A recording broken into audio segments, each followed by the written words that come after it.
Buenos dias und guten Morgen à tous mes petits bowlers. On se retrouve aujourd'hui pour faire le débrief de ce match entre le Real Madrid et le Bayern Munich, match qui a eu lieu hier soir au Santiago Bernabéu.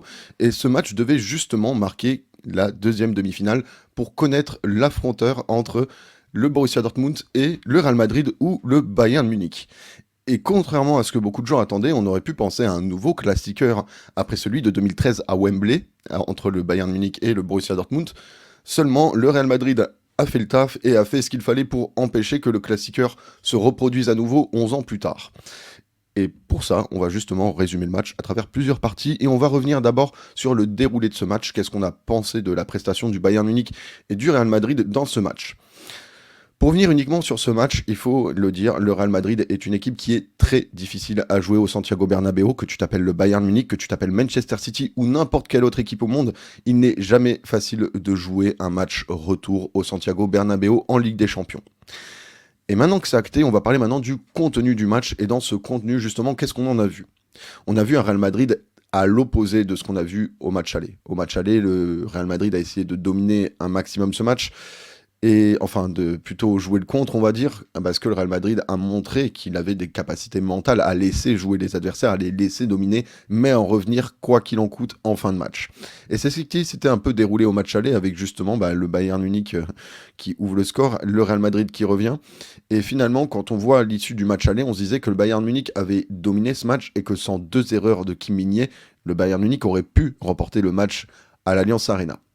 Qu'en est-il du match retour ? Match retour totalement différent. En effet, le Real Madrid a mis le pied au plancher d'entrée de jeu, a essayé de montrer ses intentions, a voulu se qualifier en gagnant ce match et s'est donné les moyens de ses ambitions. Quand on compare justement les statistiques entre les deux équipes qui font un peu mal, on sait que le Bayern a tiré uniquement 8 fois sur tout le match contre le Real Madrid. A l'inverse, le Real Madrid a doublé les standards. Eux ont tiré près de 20 fois, soit 19 fois au tir. Donc forcément, quand tu tentes beaucoup plus d'actions, tu as plus de chances d'en mettre.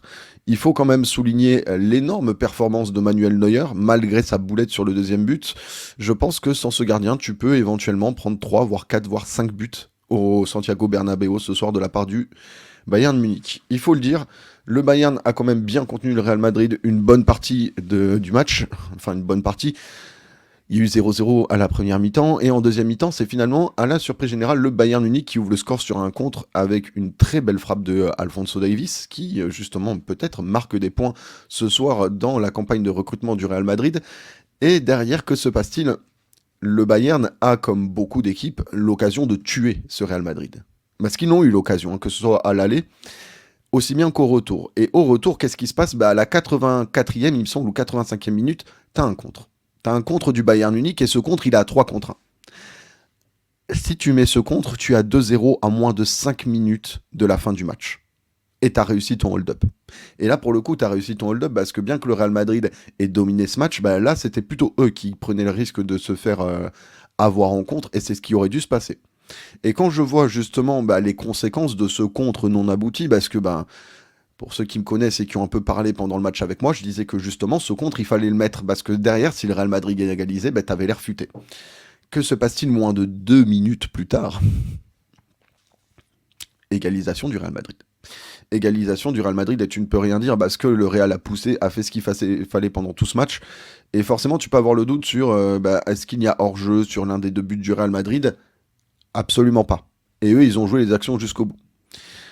Tu peux, en revanche, si t'es supporter munichois, et je peux entendre la déception, tu peux éventuellement être très étonné de l'attitude de Simon Marcignac sur le but refusé à la dernière seconde du Bayern pour hors-jeu, parce que t'es censé finir l'action. Ça, j'avoue que j'ai pas compris. T'es censé laisser se jouer l'action, et à la fin de l'action, tu fais appel à la VAR pour corriger ton erreur ou non. Sauf que là, t'as sifflé tout de suite. Donc si tu siffles tout de suite, et là j'insiste dessus parce que je peux entendre que certains supporters bavarois étaient étonnés que l'appel à la VAR n'ait pas été fait, mais comme Simon Marcignac avait déjà sifflé, tu ne peux pas faire appel à la VAR. Et ça, c'est un coup de vis. Ça, c'est un coup de vis parce que précédemment dans le match, tu as eu une situation environ similaire avec le Real Madrid. T'as pas sifflé tout de suite, tu as laissé l'action se dérouler, et t'as sifflé le hors-jeu à la fin, t'es allé voir la VAR, il y avait effectivement but, et t'as corrigé ton erreur. C'était logique, il fallait accorder ce but. Mais pourquoi tu ne l'as pas fait pour le Bayern Munich à la dernière seconde ? Je peux entendre le facteur stress, je peux entendre le facteur fatigue, parce que bien évidemment, cette décision n'est pas prise à la 17e minute du match. Et forcément, quand tu as la pression de ce stade et que tu as la pression du match et la durée du match, je peux entendre que mentalement, tu sois un peu fatigué à la fin. En revanche, faire des excuses après coup, reconnaître que tu as fait une erreur après, j'appelle ça de la fausse classe. T'avais juste à faire ton taf, et si t'avais fait ton taf, t'aurais pas à t'excuser aux joueurs du Bayern Munich. Cette parenthèse arbitrale ayant été refermée, je vais maintenant faire les bonnes reproches à chacun. Je reproche à Thomas Tuchel d'avoir totalement abandonné son plan de jeu. Je peux entendre qu'avec la blessure de Gnabry, tu fasses rentrer Alphonso Davies, qui est un ailier de formation, et pour le coup, ça a été un choix payant avec le but d'Alphonso Davies. En revanche, j'aimerais comprendre pourquoi tu sors aussitôt le roi Sané pour Kim Min-jae, qui plus est, Kim Min-jae t'a coûté 2 buts au match aller. C'est pas comme si tu faisais rentrer le défenseur du siècle qui allait tout arrêter. Tu te permets de sortir Harry Kane, Musiala, à 1-0. Si tu avais mis le but sur le contre et que tu étais à 2-0, j'aurais totalement entendu cette politique. En revanche, à 1-0, au Bernabeu, faire ce que tu as fait, c'est du suicide. Et forcément, tu le payes derrière de la part de Tourelle. Concernant les joueurs, à un moment, je peux entendre que dans ta tactique, tu n'aies pas eu énormément d'occasions. Je peux entendre que les XG, entre guillemets, n'aient pas explosé du côté du Bayern. En revanche, je ne vais pas demander à Harry Kane de mettre la reprise de volée.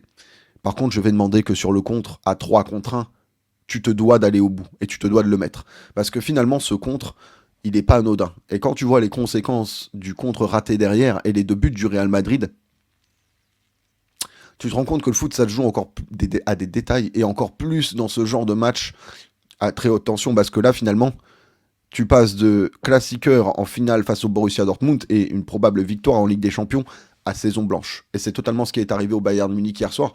Parce que finalement, tu passes de équipe qui peut le faire, avait les armes pour arriver en finale de Ligue des Champions et pourquoi pas soulever cette compétition, à l'équipe qui a failli. Et finalement, c'est ça qu'on va retenir de ce Bayern, c'est l'équipe qui a failli. Et c'est dommage, parce que je pense que même si la saison Bundesliga était ratée, t'avais quelque chose à aller chercher en Ligue des Champions pour rattraper ton honneur. Ça aurait pu profiter aussi bien au Bayern qu'à Thomas Tuchel. On sait que les deux parties vont se séparer, et on sait bien que Thomas Tuchel aurait pu plus facilement négocier son prochain contrat s'il avait gagné la Ligue des Champions avec le Bayern. En revanche, cela n'a pas été fait, et comme je l'ai dit, tu as eu les occasions aussi bien à l'aller qu'au retour pour éliminer ce Real Madrid. Et finalement, ce Real Madrid est quand même assez clinique et assez cynique, parce qu'il te prouve une seule chose, le Real Madrid, il faut que tu le tues pendant que tu peux. Si tu ne le fais pas, il t'arrivera forcément quelque chose derrière, et c'est pas le match de hier qui me fera changer d'avis à ce sujet. En tout cas, je vais maintenant parler de mes top et flops sur ce match. N'hésitez pas d'ailleurs à me les donner en commentaire, à me donner vos avis, qui sont les top et flops pour vous de ce match. Au niveau de mes tops, j'avais forcément envie de mettre Rossellou, une entrée complètement décisive qui me rappelle celle de Choupo-Moting contre l'Atalanta en 2020. Je m'attendais d'ailleurs à ce que Choupo fasse la même entrée, mais finalement ça n'a pas été le cas. Je vais mettre aussi Manuel Neuer, parce que très très grand match de la part du portier allemand, et malgré sa boulette, s'il n'est pas dans les cages du Bayern Munich hier soir, je pense que tu peux te prendre une vraie valise. Donc forcément, malgré sa boulette, je suis obligé de mettre Manuel Neuer. Et en dernier top, compliqué. Compliqué en dernier top. Qui je peux mettre? Non, j'aurai pas de troisième top et je ne vais pas l'inventer. Cependant, si vous, dans les commentaires, pour ceux qui regardent cette vidéo, vous en avez, n'hésitez pas à me les donner. Et au niveau de mes flops, je vais être un peu plus dur. J'ai envie de mettre Harry Kane parce que finalement, Harry Kane, c'est le genre de numéro 9 que quand il ne marque pas, il peut quand même faire des choses. Il peut montrer qu'il est plus qu'un 9. Et finalement, hier, j'ai eu du mal et je n'ai pas vu le Harry Kane que j'aime voir. J'ai pas aimé voir le match de Harry Kane et je pense qu'on peut en attendre un peu plus de lui dans ce genre de match. Et surtout que si tu fais le déroulé des phases à élimination directe de Harry Kane cette saison en Ligue des Champions, t'enlèves les pénaltys, il n'y a pas grand chose de Harry Kane que tu as pu voir justement dans cette deuxième partie de Ligue des Champions. On reste sur une première saison de Harry Kane au Bayern, bien entendu, il existe tout de même un temps d'adaptation. En revanche, je pense que dans ce genre de match, on est en droit d'en attendre plus de lui pour les prochaines saisons. En deuxième flop, et ce sera mon dernier flop, je pense que j'ai envie de mettre Simon Marcignac, pour la simple et bonne raison que Simon Marcignac a plombé une partie de ce match. Ce n'est pas parce que le Bayern Munich a pas fait le meilleur match et a, vendu sa qualification au Real Madrid qu'il méritait de se faire voler par l'arbitrage. Si tu justifies le fait qu'une équipe joue mal, a le droit de mal se faire arbitrer, dans ce cas-là, tu ouvres une vraie boîte de Pandore et ça va aller très très mal dans les prochaines années en Ligue des Champions.